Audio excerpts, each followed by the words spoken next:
Good morning, everyone. We're going to get started, if that suits, if you want to take their seats. Thanks very much for joining us today on this topic. My name's Julia Dreosti. I've got the privilege of being a board member of the Andy Thomas Space Foundation, so very much looking forward to the panel today. We are going to kick off, and I think we kick off with the observation that space power is the ultimate team sport.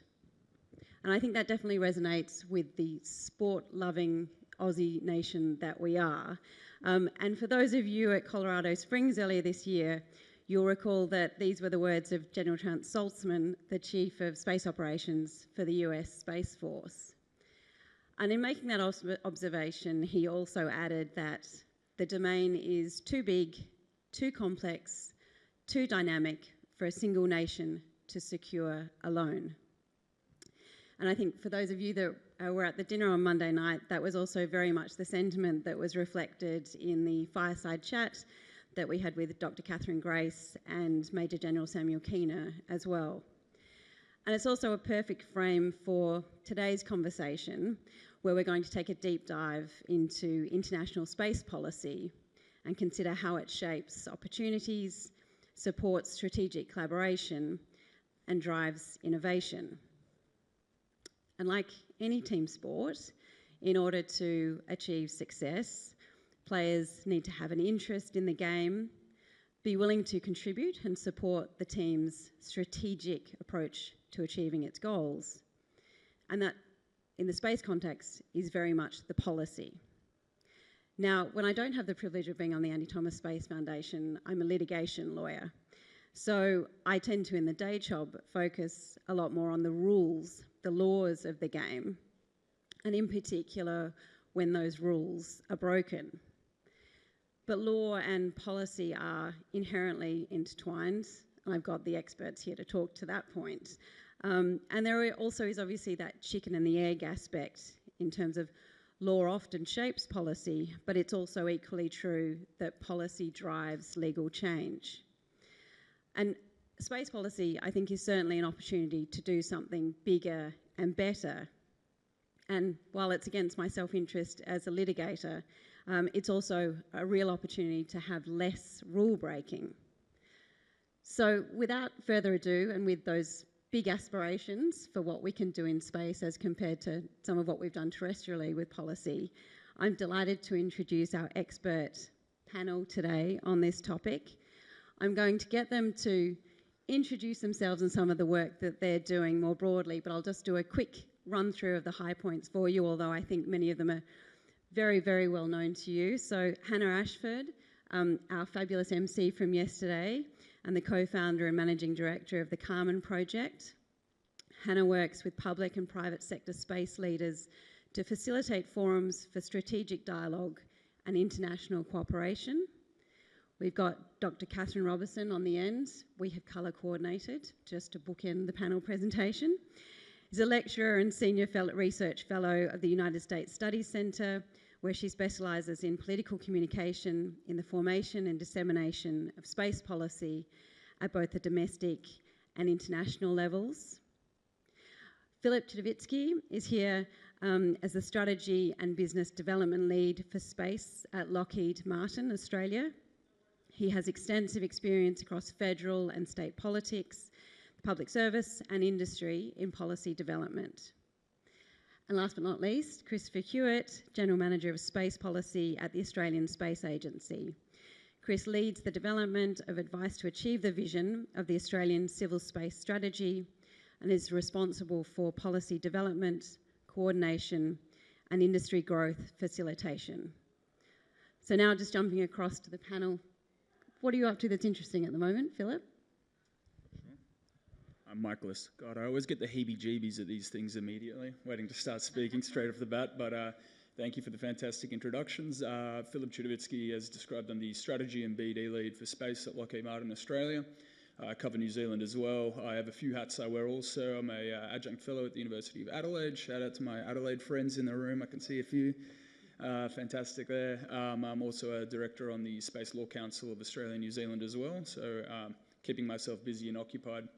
I come from a foreign policy background. I was previously a political advisor on the Hill, so I'm really thrilled about this panel because I fundamentally think that all things boil back to politics, and really what we're doing in space today, where in many ways we're seeing the projection of politics on orbit. So I'm quite excited to be here to be able to talk about what we're up to, and I think there's no time like today to be discussing where we're going, what we're doing, the disruption we're occurring, the shifts between legacy operators, new entrants, but also people from adjacent sectors realising what we're doing and how we're going. It was only this morning the UK Space Agency somehow found a new margin to describe what we measure the economic impact of space, and they're saying 18% of the annual GDP of the UK is derived from space capability.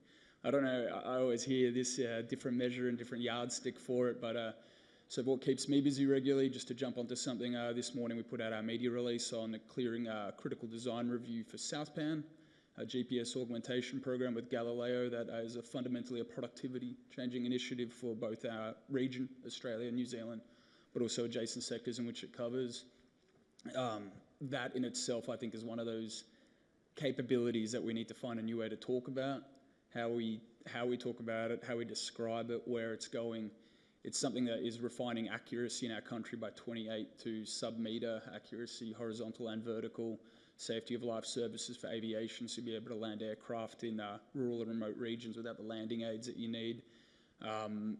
In itself, that it's already being used. It's an open service from award. The accuracy isn't as great as it will be by the time all the ground reference stations are installed, but it's something that it will fundamentally change the way we operate in this country and in New Zealand, and it's something we don't think about or appreciate because, as the panel and all of us would appreciate, we often take for granted our immense reliance on this as a domain. Brilliant. Hannah. Hello. Okay, yep, this is working. Hi, everyone. So my name's Hannah.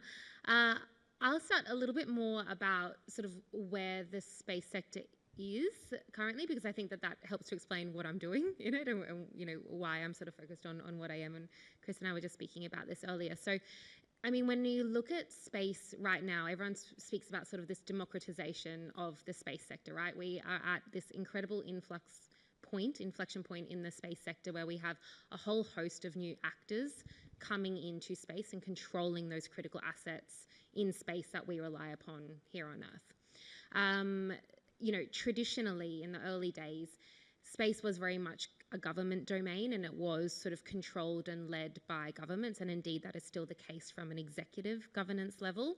But what we see right now is that because of the proliferation of actors and activity in space, there's a much greater need to ensure that we are engaging and aligning more broadly. So my focus in space is that sort of multilateral engagement.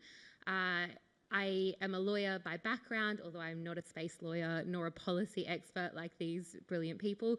But what I found is that, you know, there was really a need to be very proactive in terms of bringing people together, because oftentimes there's, you know, these executive governance forums that people are interested in, but they have no idea how to get involved in them. And also, I think it's a question of responsibility, because ultimately, if we only rely on our government actors to be the responsible players in space, then there's going to be a whole heap of sort of unregulated activities. And what's also important to note there is that when we speak about space policy, there's rules and regulations, but there's also norms and behaviours. And it's just as important to focus on fostering the correct responsible behaviours among players worldwide, rather than purely the regulatory piece, although the regulatory piece is very, very important. So essentially I wear sort of two main hats, but I'm involved in a couple of other, you know, international forums. I'm the managing director, as was mentioned, of a foundation called the Karman Project, and what we do is work directly with leaders from, you know, public and private sectors. So these are, you know, space agencies, space agency leads, astronauts, researchers, people coming from academia, cultural sort of commentators and artists, investors, VCs, entrepreneurs, so very sort of multidisciplinary approach to space. We work with people from 70 nations across the world, and we create forums to sort of bring them together to discuss, you know, what's happening in space, what's happening in our worlds in terms of challenges and priorities, and importantly, using that as a way to sort of coordinate. I think soft diplomacy is a very important part of space. Building trust between people is a very important part of space. So what we're doing is sort of working to directly identify who those decision makers are that have the levers that can influence us, and bring them together and, just find ways to sort of, if not cooperate, at least talk and at least keep lines of dialogue open. So that's sort of the main thing that I do with the Karman project. And additionally, again, in terms of multilateral engagement, I serve on something called the Astrocada Advisory Council. So this was an initiative by His Majesty King Charles, looking to specifically work with the private sector. So again, if we rely purely on governments, to sort of position those responsible behaviours, there's a whole heap of private sector players who are not part of those conversations.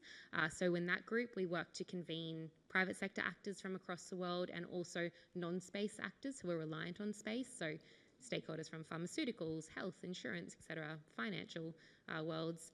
And then I also work in an academic sense with the University of Oxford, MIT and EPFL in Switzerland, to support with more of that academic engagement into these conversations. So yeah, generally taking a pretty sort of multilateral approach to space, and just trying to connect dots as far as is possible in such a complex world. Yeah, that's a lot of dots as well. Bringing it closer to home, Chris, do you want to talk us through what you're doing? Yeah, thank you. And I think I'm the only non-lawyer on the stage today. So just, you're not a lawyer? Okay, great. Just end of the table, the pragmatic end. I'm a retired lawyer. Right. Yeah, so we're amongst friends either way, don't we? Well, now we've established the legal background of everybody here. I'm Chris Hewett. I run the space policy branch at the Australian Space Agency. Julia, you started with an observation. I think I'll start with one as well, which we have empirically proved that hypersonics is way more interesting to the general population than space policy, but that's not surprising. So I am really looking forward to this discussion because the international context in which we operate and I guess the goals of the Australian government and the Space Agency in operating internationally are really vital, I believe, to the success of the Australian space sector. And it's not just about law, and Hannah made that point brilliantly. It's about how we operate, rules and norms, but it's also about the opportunities that we create. And I'm looking forward to discussing the role of the agency in creating those opportunities for the sector. And how we do that, which is, of course, through bilateral relationships, yes. They play a really important part. When the agency partners with another space agency, that almost literally opens the door for Australian companies to walk through to be part of those programs. But it's also in creating the right context, a global context in which Australian companies can do well. And we know what that context is. It's a rules-based international order where global trade is possible and able. Australia is a small country. Our space sector is relatively small. We need to be operating globally. We need to be export-oriented from the very beginning. So we see our role as enabling that. And of course, our role in working with other nations to establish the rules of the road around space is vital. This is a long-term prospect, but essential. We are just at the very beginning of humanity's space journey, right at the very beginning. We're living through this transition now from government to commercial operators, and that will play out far more than it already has. But we need those rules of the road. That's the goal for government, is to ensure that everybody understands how to operate in space safely, responsibly, and to enable commerce in space. And there is that broader role too, of course, which just in general, Australia has, I guess you'd say, a fantastic reputation in terms of operating internationally, and particularly for space, this is vital. The previous panel that was up here, the one that filled the room, the foundation of our ability to work with our partners in the US and elsewhere is that they trust us with their sensitive technology. So that is a really critical contributor that the Australian government plays in terms of operating internationally, and which is why we spend so much effort on negotiating and developing relationships, agreements, and ultimately treaties. So look forward to talking about that as well. Brilliant, thanks. Sorry, Chris, am I cutting you off? I think so, but I'll take that as a hint because I don't want to use up all my material in one hit. So over to you, Kat. Hi all, I am a political scientist, so to add on to your observations, I will say that while hypersonics may draw a bigger crowd, without politics none of this is possible. Space is inherently political, and we are in space and go to space and explore space for political reasons. So that's my research. I do a lot of research on the politics, specifically the political communication around space, and I'm very lucky to be at the United States Study Center at the University of Sydney, where we have the ability to gather really influential decision makers, and we actually see space as a big opportunity for cooperation between Australia and the United States.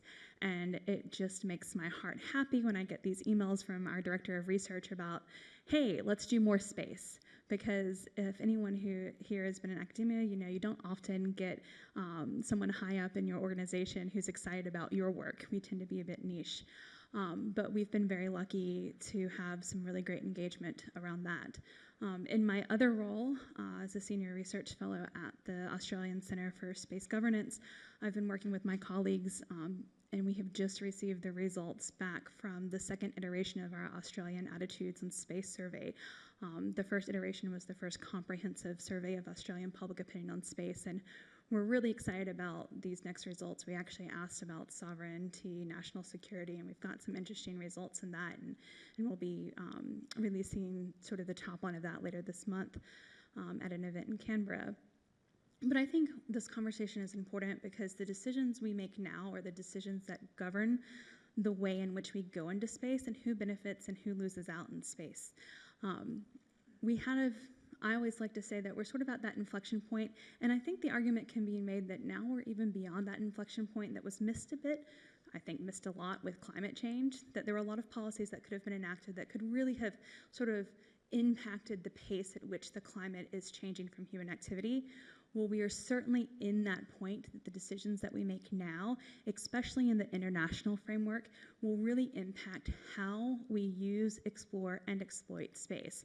So what does the future of space exploration look like? Well, that matters on international policy and the ability to enforce international norms, behaviors, rules, and regulations. Yeah, I don't think that's right. It's all about the decisions we make now. So we might start the panel by looking at that really macro level at multilateral, bilateral agreements. I'm going to go to Hannah first in terms of what lessons I think can be drawn from existing multilateral space agreements and forums in fostering trust and cooperation across geopolitical boundaries. Okay, so I'll focus more on the forums side of things. So I mean, I think the first lesson to be learned is that people want to engage, and there is a real appetite for, you know, actors across the commercial sector, the academic sector, and beyond to be part of these conversations. And I mean, that has a lot of sort of consequences. So firstly, if we can find avenues for people to just engage directly with one another, it leads to a lot of sort of, we can sort of start to foster more common understandings around, okay, how do people perceive particular threats, for example, when it comes to space security, or if we talk about space traffic management or space situational awareness, you know, how are people, what information are people willing to share with one another? And once we start to sort of create these avenues for people just to engage in dialogue directly with one another, then we can start to sort of find more of those, you know, patterns and understandings, and importantly, where there's a significant divergence in understandings, because that is just as important as sort of moving in the right direction. We need to figure out who's moving in a bit of a different direction, right? So I think the first thing to note is that, people really want to engage, and I think traditionally it's been quite difficult to understand how you can have an impact in the policy landscape if you're not, able to have a seat at the table at, for example, COPUS, which is the United Nations Committee on the Peaceful Uses of Outer Space. So sort of the second thing that we do is really, so firstly we try to create avenues for people just to engage, directly with one another.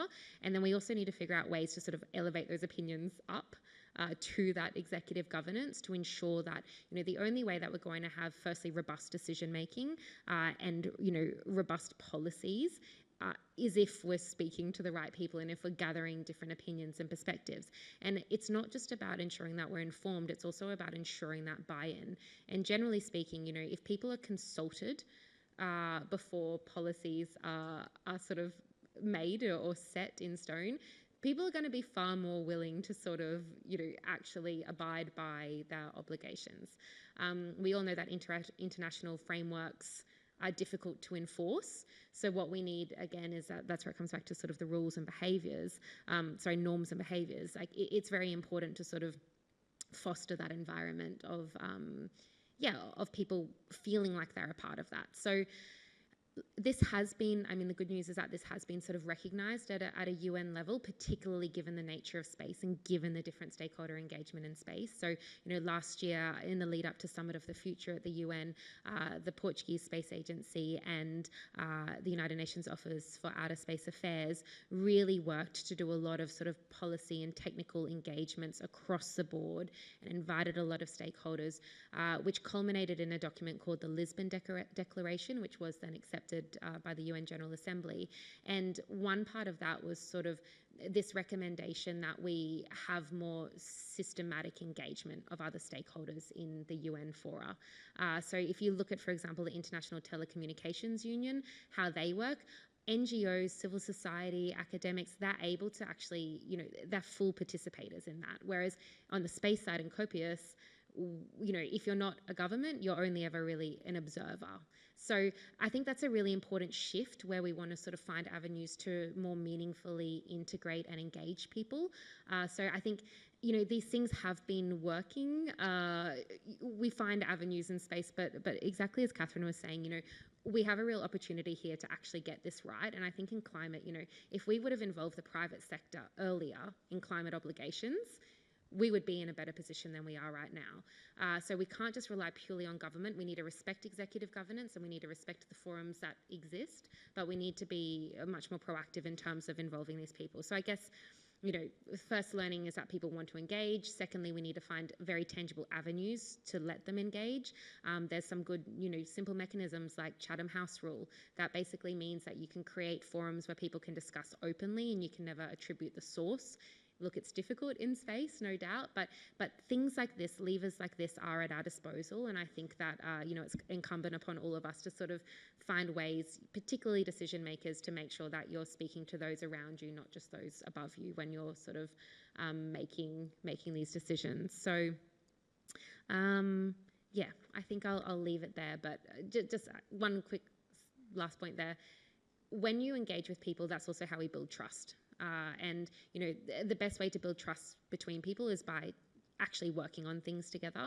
So I wouldn't underestimate the power of engaging as a mechanism to build trust, which is incredibly important for people to respect the rules that are being put into place and to follow the norms that they're sort of seeing around them. So there's a very human aspect to this that I don't think we can ignore. Policy is an inherently human sort of venture as well. We just need to do our best to get everyone around the table. Philip, your perspective? Just trying to remember, could you just go to the question again, just so I make sure I don't deviate No, too much? good. Well, you can deviate as well if you want to. It's a very broad question. It's in terms of what lessons can be drawn from the existing multilateral agreements that are in place to then foster that trust and cooperation, and also I think thinking further in terms of what needs to be prioritised as well going forward. I'll start broad and dive in and go very targeted into Australia because I like to focus on what we're trying to achieve and where we're going and the positive momentum created by our agency. And the success we're getting. Of course, to the opening statement, that was really highlighted quite well as well. I was on everything's politics. It all comes down to that. Australia and our place in the world is defined as an actor that can't go it or truly create an impact independently. We can lead from the front, but we lead in a collective mass, and we see that through our participation through multilateral fauna all around the world over various areas. Our work in the ASEAN region, our work through bilateral and multilateral fauna, including the AUKUS, the Quad, and other initiatives, I think demonstrates our ability and the respect we have as a country, and people look to us as a responsible and sensible actor. And to that, though, to focus it more specifically and go down into what we're doing as a country, I think we're seeing a lot of the policies that we're creating to harness and pick up our space sector and where we're going is very positive in a day-to-day life in our space sector. And we love a conference, as many in this room would appreciate, is we often struggle to see the success because we're measuring it almost in millimeters because we're catching up with each other on a daily basis. But if you zoom back even just a year, 2 years, you see some significant momentum derived in our sector from the work on the Launch and Returns Act, the TSA, and all these are largely founded and grounded in multilateral agreements, replicating language and standards that we're lifting from our major allies and partners, because the fact is these are all designed to be interoperable and to harness what our country is capable of doing by taking our companies in Australia and pushing them abroad, or bringing in foreign countries into Australia because of our fundamental comparative advantages, our highly educated workforce, our geographic advantages, and what we're doing. So I think as a country, I'm really proud of where we're going and what we're doing. I think the best is yet to come. There are some serious inflection points into the future on where we're going. Who knows what's going to happen in terms of a zeitgeist shaping moment around Artemis. It was just stated earlier, Artemis 3 is meant to be no later than October 2027, I think it is. Things always tend to slip a bit. That's the way it is. I'm looking forward to Artemis 2, of course, which will see the furthest time for humanity going beyond the moon into deep space as it goes around the moon. It's what this means, what this shapes, how we think, where we're going. It's going to be hard to define. So I'm really excited. And if we then bring it down a bit closer to home, for you, Chris, in terms of that role then of government, of the customer in international policy, where do you see that fitting in that development? Yeah, thanks. I mean, it's interesting the use of customer there, that government, the role of government as the customer in international policy. Whereas I'm not sure that's the way we would understand our role. I mean, as I kind of briefly raced through in my introductory comments, when our role is to create the right conditions for commercial activity, and I think the one of the points I didn't quite get to is, of course, space is part of a broader foreign policy context as well. So space has a role to play in the broader foreign policy objectives of the government. In fact, it can be one of the most useful levers a government has in terms of establishing productive, trustful relationships with other countries. People are usually really quite keen and open to cooperation on space endeavours. And so space is a useful way to us to establish engagement and so forth in an area that is perhaps less threatening. But so I mentioned the role of the agency and government more generally in creating the opportunities for Australian business, and that is the way that I would see our most significant value add internationally. That when we partner with another space agency, we're opening export opportunities for Australian companies. Very often, foreign space agencies are limited by their own legislation or their own policy in their ability to work with foreign companies. But we can circumvent that, or we can address that issue by establishing formal agreements with them, entering into programs, cooperative programs and the like, and Australian companies can therefore enter the supply chains of the large space programs of other countries. And of course, the best example of this has been our Moon to Mars program, $150 million over the last 5 years or so, culminating in our flagship grant program, which is the RUVA, which will support NASA in their return to the moon. So that is not only inserting Australian technology into NASA's programs, but it's also, in fact, pushing the very envelope of Australia's ability to do, in this case, advanced robotics. But there are some real opportunities around our region, and here's where the overlap with Australia's broader foreign policy really becomes clear. Japan, India are both investing significantly in their space industry. And in fact, I mean, it's true to say that Australia's partners in the region view access to space as a really critical strategic imperative. And we've talked a little bit, or we've alluded to Australia's competitive advantages, and our geography is really one of our most competitive advantages that we have to offer. So Australia being available to regional partners as a place from which to do spaceflight, both launch and returns, as well as the technical know-how that we have and that we're developing through advanced manufacturing and other critical technologies. All of this contributes not only to growing an Australian space sector, but also deepening and diversifying Australia's relationships across the region and really building a stronger Australian economy and society. Thank you. And Kathryn, have you got any additional thoughts in that regard? I have a lot of thoughts in this regard. I thought so. I think one of the things that has been to Australia's detriment is that it is not a customer of its space industry. Not to say that Australia hasn't done things to support its space industry and has put money into it, but the lack of seeing itself as part of what could be an accelerator for the industry, I think is in some ways has held Australian space industry back. A lot of Australian space companies are actually benefiting from the US government and other governments as a customer, because these governments are putting this money into building sovereign space assets and building these pipelines because they recognize the critical value of space and space-based data, space-based infrastructure. We can't survive a day in our modern life without space. We are really dependent on it, and we're really vulnerable here in Australia, especially in terms of climate, bushfires, etc. And we need to be able to know what's going on in space. So I think I would push back that I think the Australian government has perhaps missed an opportunity to be a better customer of its space industry, because we have companies here that are doing some really awesome and groundbreaking things. We have abilities in the space-based data and the processing of that data that are world-class, that can't be beat anywhere else that you go.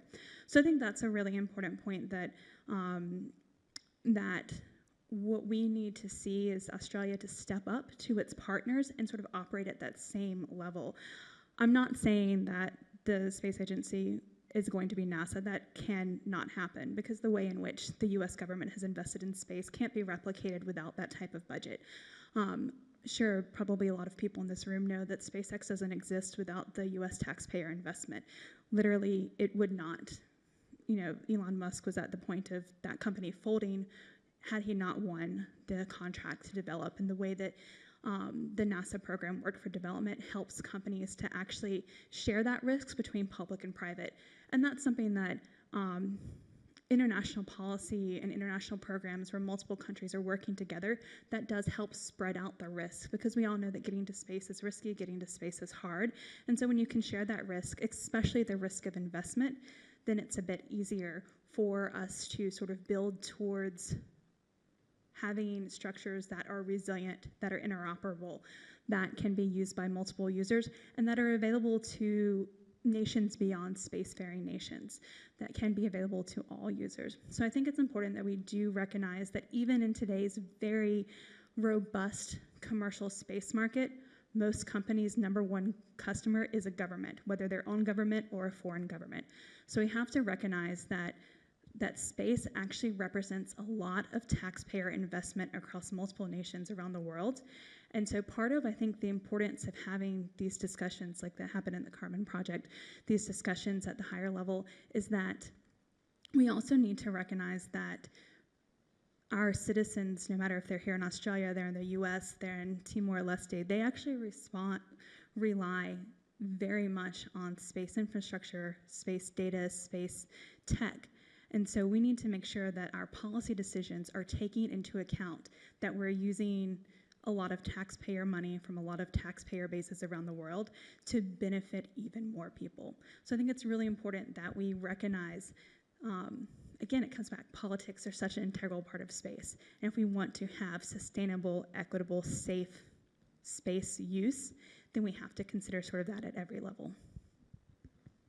I suspect Chris might want to write a reply in a minute, but we might give government a reprieve briefly and look at the other side of the coin in terms of, as well, I think all of you observed in the opening remarks, the space ecosystem has fundamentally changed, and we've had that big shift to a whole lot of new space actors, some of them more supported than others.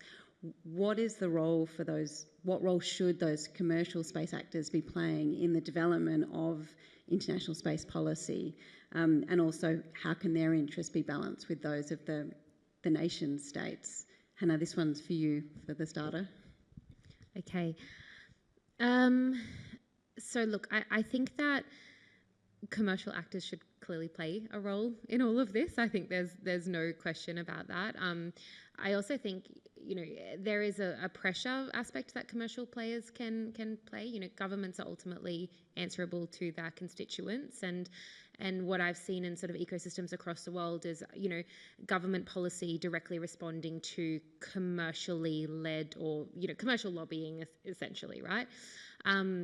You know, when you look at sort of space policy, there's so many aspects of it. There's sort of, you know, the economic and the enabling policy that you know, Chris mentioned before, where it's about sort of setting up the framework so that, you know, the companies within your ecosystem, the commercial players, can thrive.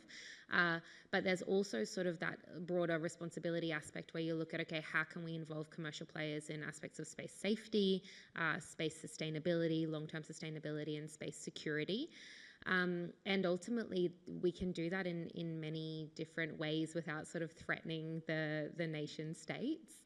I think it's also, again, when you come back to sort of trust building, I think that, you know, okay, look, on the space security side of things, we're not going to have a whole heap of like open information sharing between member states, and states aren't going to want their commercial players, you know, telling everyone about all of their capabilities.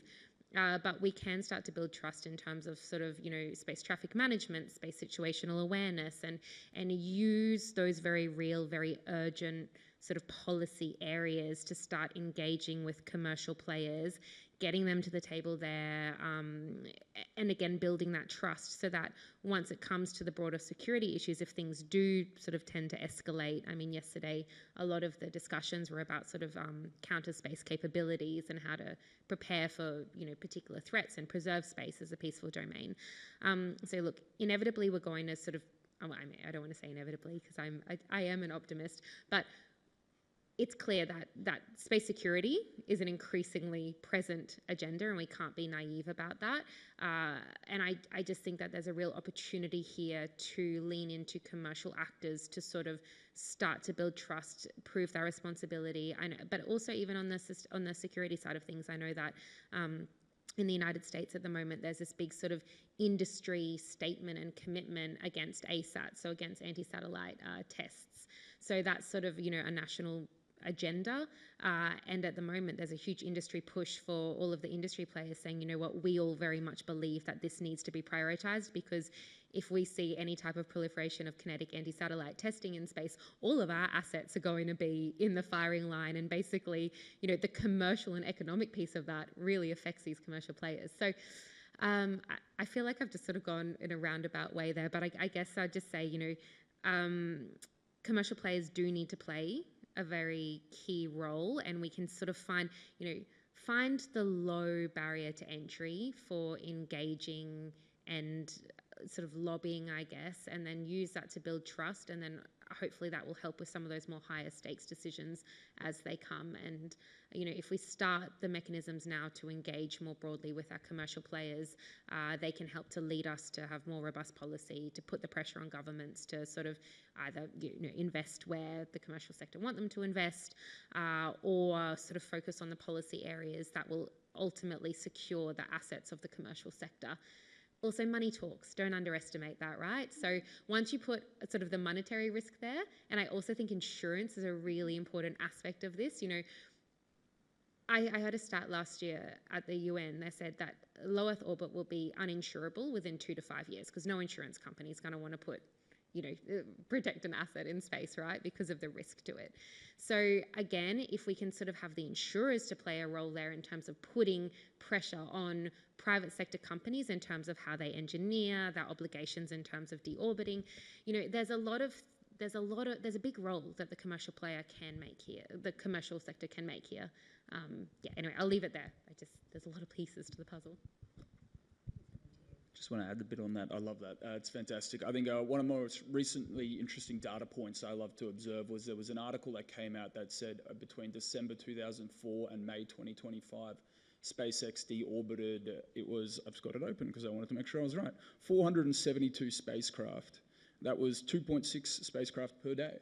As a result, you're seeing tons and tons of aluminium oxide re-entering Earth and polluting our upper atmosphere naturally. At what point are we going to realize, and I think this is an interesting point, are we going to see potentially industry adapt, knowing at the risk of potentially being regulated to change adaptive behavior before they get to that? And I think we do see some companies demonstrating very sensible behaviors on orbit, and to give SpaceX credit as well here, that when they launch and orbit raise their satellites, they do so at a lower rate. And there was an example last year where a significant volume of them actually failed to actually orbit raise effectively due to a solar weather incident, and as a result they burnt up on orbit. But as a result, you ended up with these tests that they do, and they launch it, they do it, and they orbit raise from that point, mainly because it also allows for them to do their onlining and verification of those satellites working as they raise, and if they don't, they can burn them up there, as opposed to littering low Earth orbit. And the insurance point, I think it's deeply fascinating. I had a brief stint consulting for Marsh, the world's largest insurance broker, and to them, it's all just numbers.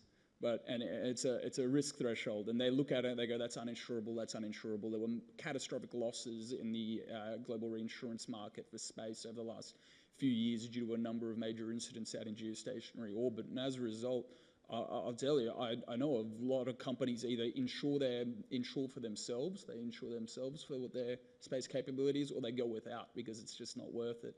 And there was a really good article in Space News from a opinion article about a guy who was a space insurer, actually, and he said, we're only one catastrophic cyber incident, ransomware incident on orbit, where you'll see a complete seismic shift in how we look at risk and how we operate and resilience and certain features on orbit, because the cost to manufacture, launch and put something up because you don't pay the ransom because they decide to take control of that asset and do whatever they wish with it, versus paying the ransom to get your asset back, it's a cost too great. Oh, I think all of you want to say something on this one. I do too. I'm holding back. I might just let Kathryn, and then we should. Well, I just have a very quick point to make that I may be a bit more pragmatic. I tend to be a pragmatist rather than an optimist.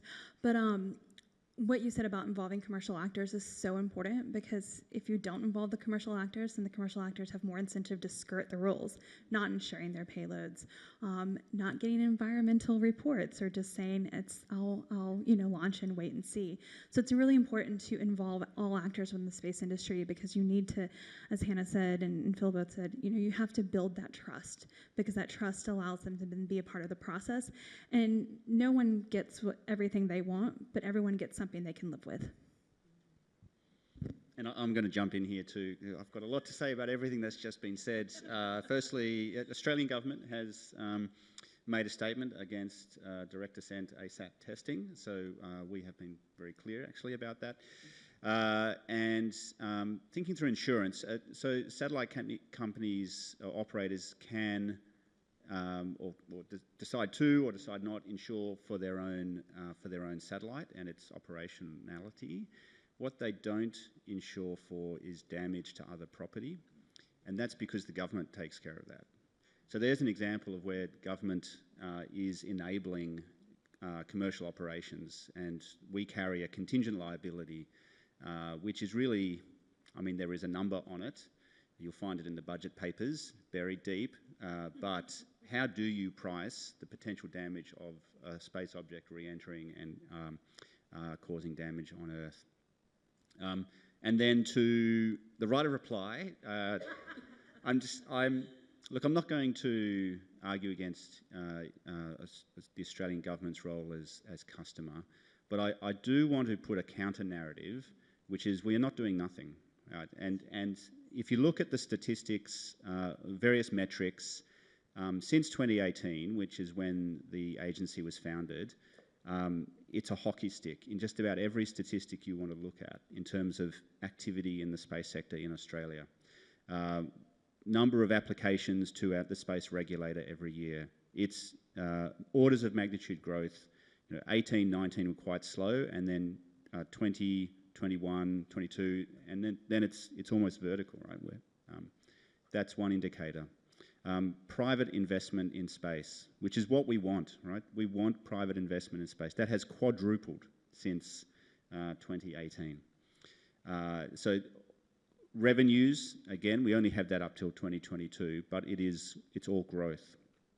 FTE, growth once again. So, that is because we've created the right conditions, we've put in place a regulatory regime that enables commercial activity. We have put in around $200 million worth of grants, and that is really starting to bear fruit now. And recall that 10 years is kind of the time period that you would expect an idea to go through startup to get to commercial viability. Well, we're still well within the 10-year time frame of, I guess, the start of the Australian Space Agency. And it's really only now that $200 million that's been put in is actually working its way through the system. And we see our grantees actually contracting other startups for componentry on their spacecraft and so forth. So. And we should say the ethos of the space agency in Australia is much different than other space agencies around the world. So that has to be taken into account as well. It was set up in a way to support the Australian commercial space industry, which means it exists differently than many other space agencies around the world. So we should not blame Chris and by extent the agency for any lack of investment. Well, thank you very much. So I guess that point is, look, there's more than one model as as government as customer, and that is why we are so focused on international relationships, because we recognise the demand from our foreign partners will always exceed Australian government and Australian domestic demand, and we should be leaning into that and taking full advantage of it. Go on, Hannah. I just want to give one very quick example about atmospheric ablation, which Philip raised, because I think it's a really great example of how academia and the commercial sector are shaping policy very directly. And I also just think it speaks to the complexity of space, right? So we solve one issue by deorbiting, so we help to solve orbital congestion by deorbiting, and then we create a whole new problem by potentially polluting our upper atmosphere. So welcome to the complexities of space. But I think what's really cool, so at the moment, the science around sort of the pollution to the upper atmosphere is still, it's contested, it's not super clear. And a big problem with that is that we don't actually know precisely which metals and the configuration, the weight of all of these spacecrafts that are actually re-entering the atmosphere. So at the moment, there's a Japanese company called Astroscale doing brilliant work in space debris, active debris removal.